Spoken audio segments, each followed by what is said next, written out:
नमस्कार मित्रांनो. आज आपण पाहणार आहोत गरीब मुलगा बनला गावाची प्रेरणा भाग 3. शेवट जो मनाला स्पर्श करेल. चला तर मग पाहूयात. गणेश आज यशस्वी उद्योजक झाला होता. मोठं ऑफिस, अनेक कर्मचारी आणि गावोगावी पोचलेली त्याची सेवा. पण त्याच्या मनात अजूनही एक गोष्ट कायम होती. त्याचं गाव. एक दिवस तो आपल्या गावात परतला.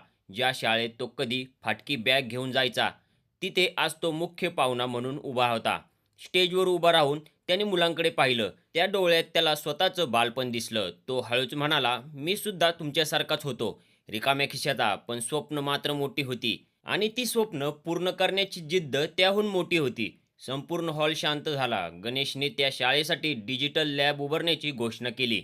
गावातील मुलांना मोफत प्रशिक्षण देण्याचं वचन दिलं. त्या दिवशी फक्त एक उद्योगपती बोलत नव्हता, एक स्वप्न पूर्ण झालेला मुलगा बोलत होता. खरी कमाई गणेशला कळलं, खरी श्रीमंती पैशात नसते, तर इतरांच्या डोळ्यात आशा निर्माण करण्यात असते. गावातील एक छोटा मुलगा त्याच्याकडे आला आणि म्हणाला, दादा, मी पण तुझ्यासारखा मोठा होणार.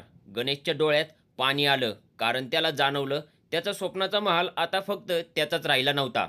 तो अनेकाच्या स्वप्नाचा पाया बनला होता. परिस्थिती कितीही कठीण असली तरी स्वप्न मोठी ठेवा. मेहनत, जिद्द आणि आत्मविश्वास तुम्हाला कुठूनही कुठेही पोचवू शकतात. आणि यश मिळाल्यावर आपल्या मुलांना कधी विसरू नका. जर ही कथा तुम्हाला मनापासून आवडली असेल तर कमेंटमध्ये लिहा, स्वप्न मोठी असू द्या. आणि DST मराठी चॅनलला सबस्क्राईब करा अशाच प्रेरणादायी कथांसाठी.